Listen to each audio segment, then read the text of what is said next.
Hello students, welcome to crack and learn. तो आज हम देखेंगे प्रेस रिलीज़ का पार्ट 2। कल हमने पार्ट 1 करा था इसका, जिसके अंदर हमने पॉइंट्स देखे थे जो हमें प्रेस रिलीज़ को लिखते वक्त याद रखने हैं।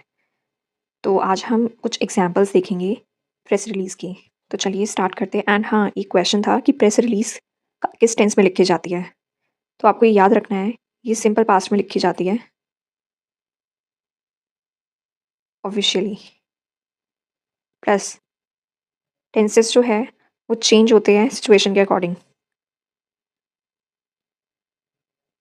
मैं जैसे अगर आपको क्वेश्चन में कोई फ्यूचर रेफरेंस वाली चीज़ दे रखी है कि फ्यूचर में ये चीज़ जो है वो हैपन होने वाली है या फिर ये चीज़ लॉन्च होने वाली है, तो उसमें आप अपना फ्यूचर टेंस यूज़ करोगे।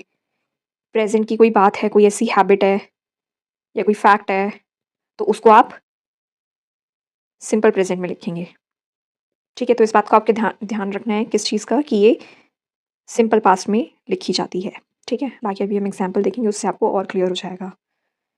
तो हमारी फर्स्ट जो एग्जाम्पल है वो है स्कूल इवेंट के ऊपर हमें एक प्रेस रिलीज जो है वो लिखनी है। सो क्वेश्चन है, you are the PRO is public relations officer. ठीक है।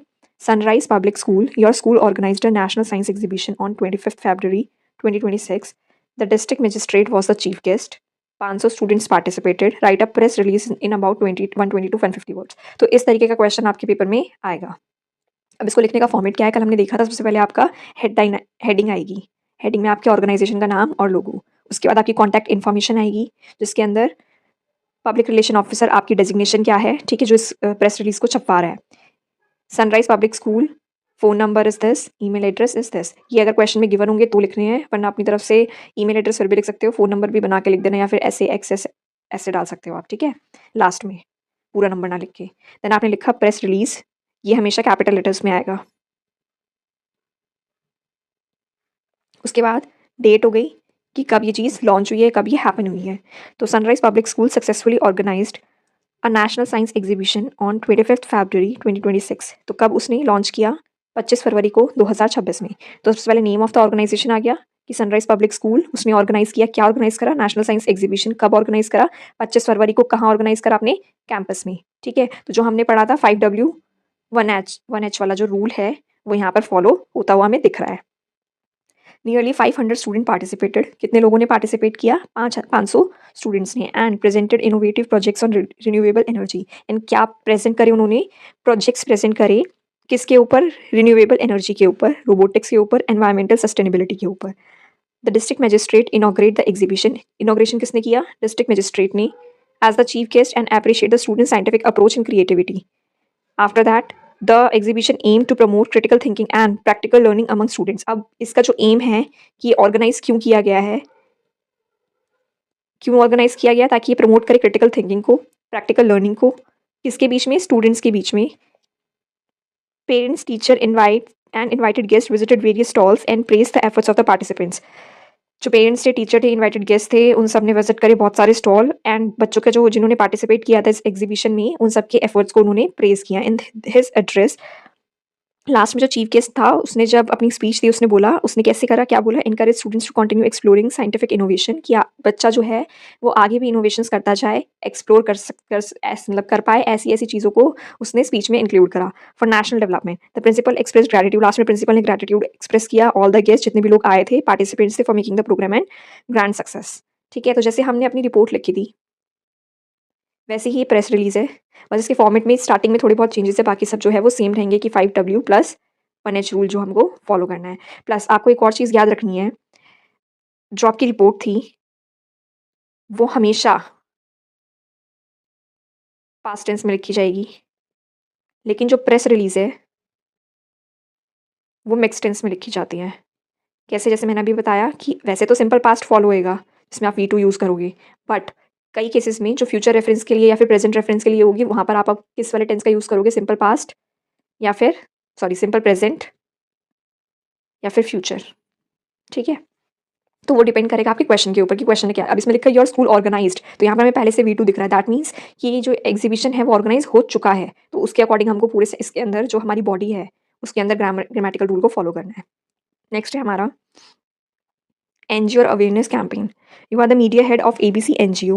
Your NGO launched a campaign on Say no to plastic in your city on 10th March 2026. Draft a press release highlighting purpose of the campaign. क्या क्या हमें अपनी जो हमारी press release उसके अंदर इंक्लूड करना है, पर्पस क्या था कैंपेन का, चीफ गेस्ट कौन थे, पब्लिक पार्टिसिपेशन क्या था, फ्यूचर प्लान्स क्या थे, और बाकी वर्ड लिमिट का तो ध्यान रखना ही है। तो स्टार्टिंग में आपका हेडिंग, आपका लोगो, कॉन्टैक्ट इन्फॉर्मेशन आ जाएगी आपकी, then press release, again date. अब यहाँ पर आपकी जो आपका ऑर्गेनाइजेशन उसका नाम ABC NGO लॉन्च किया say no to plastic campaign. कब लॉन्च किया? 10 मार्च 2025 को। क्यों लॉन्च करा? To raise awareness about plastic pollution in the city. The campaign was inaugurated by the mayor. किसने इनोग्रेट किया? मेयर ने। In the presence of environmental activist and local citizens. The initiative aim to encourage the use of eco friendly alternatives. अब इसका M क्या था? जैसे हमने उसमें देखा कि उसका एम क्या था, इनोवेशन को बढ़ावा देना, वैसे इसका एम क्या है?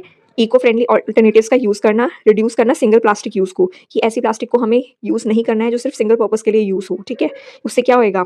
लोग एक बार यूज़ करेंगे उस चीज़ को फेंक देंगे, उससे हमारा एनवायरमेंट क्या होएगा? गंदा होएगा। तो volunteers organized awareness rallies and distributed cloth bag in major market areas. तो उन्होंने एक रैली को ऑर्गेनाइज किया और डिस्ट्रीब्यूट किया कि क्लोथ बैग्स जो मार्केट एरिया थे वहाँ पर आसपास के। A large number of citizen actively participated and pledge their support. बहुत सारे नंबर ऑफ सिटीजन्स ने पार्टिसिपेट किया, प्लस क्या किया? शपथ ली कि हम जो है प्लास्टिक का मिनिमम यूज़ करेंगे या फिर से नो टू प्लास्टिक बिल्कुल भी यूज़ नहीं करेंगे। एड्रेसिंग द गैदरिंग, लास्ट में जो मेयर था उसने अप्रिशिएट करा efforts of the NGO and emphasize the importance of community participation in environmental protection. तो एनवायरमेंट का प्रोटेक्शन, जो हमारा एनवायरमेंट है उसका प्रोटेक्शन कब हो सकता है? एक अकेले इंसान से तो नहीं होगा, जब हमारी पूरी कम्युनिटी पार्टिसिपेट करेगी तभी हमें उसके रिजल्ट जो है सामने दिखेंगे।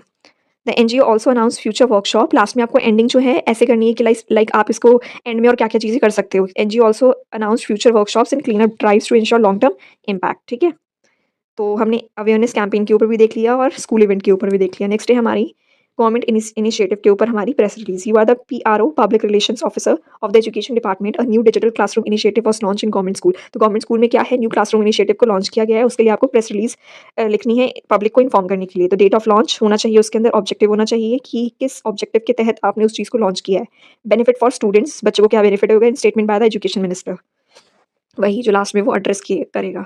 ठीक है, तो एजुकेशन डिपार्टमेंट आपका मतलब यहाँ पर हेडिंग, आपका logo, contact information, press release, date and खाली यहाँ मतलब डेट आ जाएगी आपकी लेफ्ट साइड पे।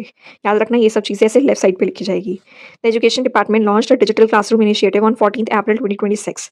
तो किसने लॉन्च किया? एजुकेशन डिपार्टमेंट ने। क्या लॉन्च किया? Digital classroom initiative. कब लॉन्च किया? 14 अप्रैल 2026 को। कहाँ लॉन्च किया? गवर्नमेंट स्कूल में। क्यों लॉन्च करा? To enhance teaching and learning through technology integration. अब देखो आप 5W जो है आपको स्टार्टिंग की लाइन्स में मिल गए, तो ऐसे ही आपको अपनी प्रेस रिलीज को लिखना है। The programme was inaugurated by the education minister at a state level event. तो इनोग्रेट किसने किया? एजुकेशन मिनिस्टर ने स्टेट लेवल पर।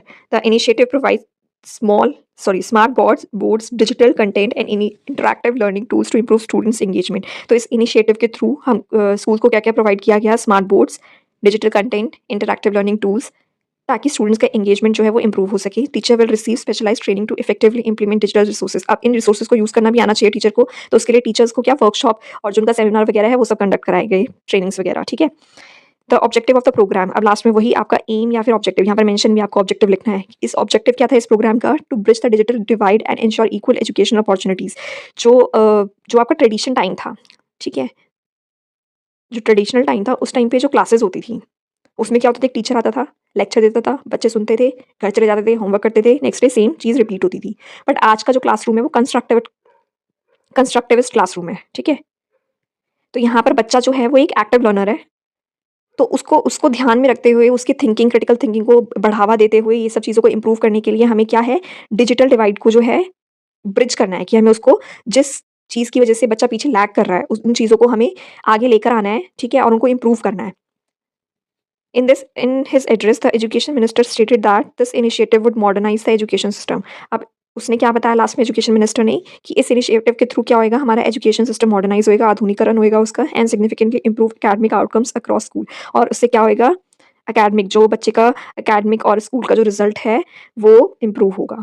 ठीक है, तो हमने आज 3 अपने एग्जाम्पल्स देखिए जिसके ऊपर पूरी पॉसिबिलिटी है कि क्वेश्चन बनेंगे, क्योंकि आप KVS का एग्जाम दे रहे हो तो उसमें आपको स्कूल इवेंट के ऊपर, कैंपेन्स के ऊपर और गवर्नमेंट इनिशिएटिव के ऊपर देखने को मिलेंगे। तो इनके फॉर्मेट की जो लाइन्स है वो आप याद कर लेंगे और इसी को बना के जो अगर आपका कोई भी कैसा भी आ जाए इन्हीं से रिलेटेड एग्जाम्पल, तो उसके अंदर आप यूज़ कर सकते हैं। ठीक है, तो चलिए आज वाली क्लास में हमने प्रेस रिलीज़ को कंप्लीट कर लिया है, ठीक है? अब नेक्स्ट क्लास में हम देखते हैं सर्कुलर करेंगे अपना और उसके बाद हमारा एक फॉर्मल, इनफॉर्मल लेटर रह जाएगा और आपकी जॉब एप्लीकेशन रह जाएगी, ठीक है? तो ये नेक्स्ट 3 डेज़ में आपको ये कंप्लीट हो जाएगा। सर्कुलर हम एक ही वीडियो में फिनिश कर लेंगे। फॉर्मल इनफॉर्मल में आपको शायद 2 वीडियोज़ मिलेगी और जॉब एप्लीकेशन भी एक वीडियो में कंप्लीट हो जाएगी। तो 4 वीडियोज़ और रहती है एंड आपका जो डिस्क्रिप्टिव पोर्शन है इंग्लिश का, वो कंप्लीट हो जाएगा। साथ ही आपको रोज़ 7 पीएम पर ईवीएस के लेक्चर्स मिल रहे हैं, ठीक है? 3rd क्लास के, मेक श्योर कि आप वो भी देखें एंड उसमें भी आपको डायरेक्ट मैं एनसीईआरटी से ही करवा रही हूँ, जिसमें जो भी इम्पोर्टेंट इन्फॉर्मेशन है, ठीक है? हम सिर्फ़ उसी इन्फॉर्मेशन को देख रहे हैं, इर्रेलेवेंट चीज़ को हम नहीं देख रहे क्योंकि टाइम अब बहुत कम है एंड हम एकदम रिवीजन पर्पज़ के अकॉर्डिंग जो है पूरा सिलेबस कंप्लीट कर रहे हैं अपना।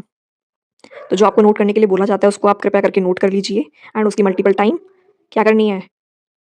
रिवीजन करनी है, ठीक है? बाकी चलिए मिलते हैं फिर नेक्स्ट वीडियो के साथ। Thank you.